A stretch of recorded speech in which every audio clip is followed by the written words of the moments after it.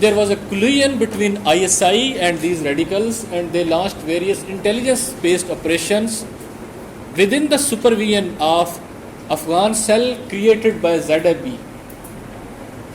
In 1978, there was a socialist revolution in Afghanistan.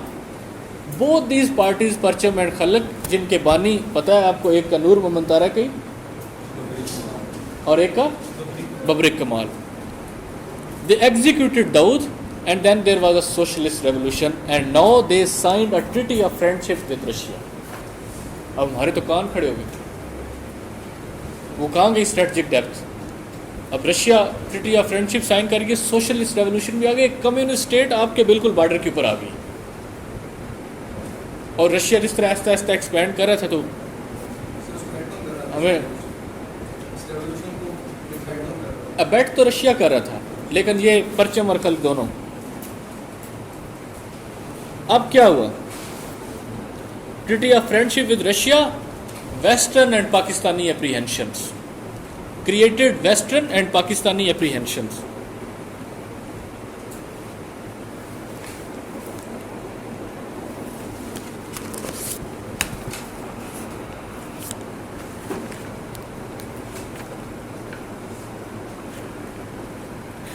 اب وہی Soviet military intervention ہوئی، 85,000 troops آ گئے.